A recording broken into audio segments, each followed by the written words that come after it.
Okay. Hi everyone. Uh, I'm just now going to be posting the next few videos. I'm going to be posting. Sorry, let me just adjust this a little bit. They'll be on chapter 16, and like I've mentioned, for chapter 16, we won't be covering the whole chapter, unfortunately, because I guess just for limitation of time. But I'm just going to take you through a few concepts from chapter 16. And essentially, this is the list of concepts I'll do. So I'm going to show you something called a determinant. So I'm going to show how to calculate determinants of matrices. And we'll just do it for two cases, the 2 into 2 matrix and a 3 into 3 matrix. Then I'll show you something which is very important, and I wish I could have done this in more detail, but I'll just give you an overview of something called the Cramer's rule. So the Cramer's rule is a very convenient way in which you can solve a systems of equations. So remember, in chapter 15, just at the end of chapter 15, we were looking at, okay, if you have a system of equations, let's say 3 equations with 3 unknowns, how can you use your knowledge of matrices to solve for these 3 unknowns? So the Cramer rule is another convenient way to solve for systems of equations. And then finally, I'm going to spend, just very quickly, I'm going to look at another concept which is called how do you find an inverse of a matrix? Okay, and this again, I'm going to do a very simple case of 2 into 2. So let me start off by showing you guys what is the determinant of a matrix. Okay, so I'm going to start off by looking at determinants. Okay, determinants. And then, like I said, let's just start with the simplest case. So suppose you have a 2 into 2 matrix. Suppose you have a matrix A, and the matrix is, I'm just writing it out in the general terms, A11, A12, A21, A22. Okay, so if you have a matrix which is made up of 2 into 2 matrix, the coefficients are A11, A12, A21, and A22. The determinant of a matrix, which is something which is written like this.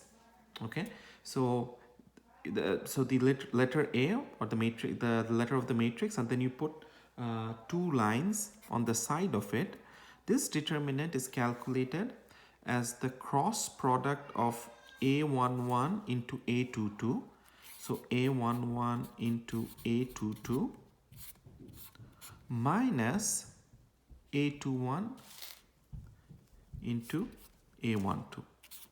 So A21 into A12. Okay, so this expression here, this is how you calculate the determinant of a 2 into 2 matrix.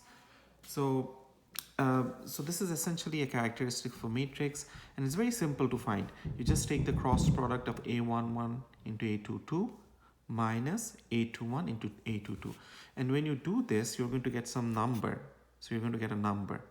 Okay, so you're going to get a solution, which is, there's going to be some answer, and this answer is known as the determinant of a matrix. Okay, so let's just do a quick example. Okay, so let's do an example. So suppose you have a matrix A. So the matrix A is given as 4, 1, 3, 2. Okay, notice again 2 into 2, right? So I'm just showing you the 2 into 2 in matrix, which is the simplest one. So the determinant of A, it's going to be the cross product. So 4 into 2 minus 3 into 1. Okay, so what is this? So you can just calculate this, right? This is 8 minus 3, 5. So 5 is the determinant of matrix A. Again, if you just want to do another example, let's say you can take any matrix. Let's say you have a matrix B. Let's say matrix B is 6, 2, 4, minus 3. Okay, let's say you have a matrix B. What is the determinant of B? The determinant of B is 6 into minus 3, 6 into minus 3, minus 4 into 2. Okay, so what is 6 into minus 3? Minus 18 minus 8, 4 to the 8, so 18 minus 18 minus 8, what is that, 18 is minus 26, right? So this is the determinant of matrix B. So this is something very simple. This is a very so it has a lot of applications calculating determinants of matrices, but I just wanted to introduce you guys to the concept, and I just want to show you, we haven't learned, so this is the first time we are learning this term, right, the determinant for matrix, but we have actually been using the determinant of our matrix in something which we have been doing in earlier chapters. And let me just show you where we have been using this determinant of a matrix, okay? So do you guys remember that when we were looking at when we were doing the chapter on calculating derivatives, higher order derivatives of multivariate functions, we looked at something called the Hessian. So do you remember what the Hessian was? So the Hessian was, it was basically, if you have a function, let's say you have a function z, which is a function of x and y. The Hessian of z is basically when you take all the second order derivatives, right? So f xx, fxy, fyx, fyy. So do you guys remember, like when you have, so we could take all the second order derivatives. So basically fxx, the derivative, so you first find the derivative of f of x, and then you take the derivative of again fxx, and then fxy is the derivative of fx, and then you take the derivative again with respect to y, right? And then this is, so we wrote down the Hessian of a matrix. So if you remember, so this was the, what was this? This was called the Hessian matrix, right? Okay, now recollect something, one more thing. Again, a couple of chapters back, we were using, there was the use of, we were frequently finding out, let's say, is a function concave or convex, right? So remember, we were sometimes concerned with finding out, is a function concave or convex. Why is that? Because essentially, let's say if you find a critical point and then you can show that the function is concave, that would mean that the critical point is a maximum. If you find a critical point and then but a function turns out to be convex, then the critical point would be a minimum, right? Now, how were we testing to see if a function is concave or convex? Remember, we said a function is concave, and again I'm talking about multivariate functions, right? Functions with two variables.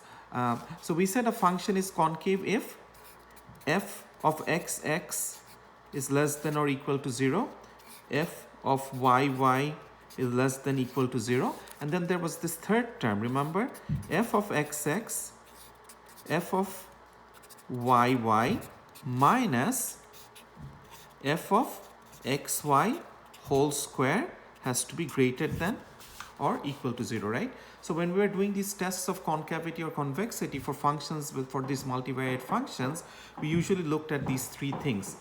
F of xx has to be less than 0, f of yy has to be less than 0, and then you had this, remember, this third expression, f of xx into f of yy minus f of xy whole square has to be greater than 0. So this would be your test for concavity. So what was this? Where did this come from? Now, if you recollect what we just learned about determinants, this is actually just the determinant of the Hessian matrix. Because what is the determinant of this Hessian matrix? The determinant of this Hessian matrix is f of xx into f of xy, right?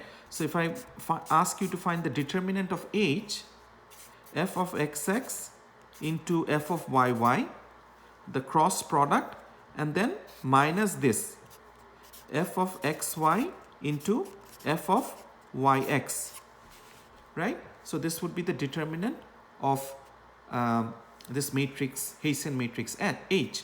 But remember, by Young's theorem, f of xy actually equals to f of yx. Do you guys remember? So what was this? This was Young's theorem.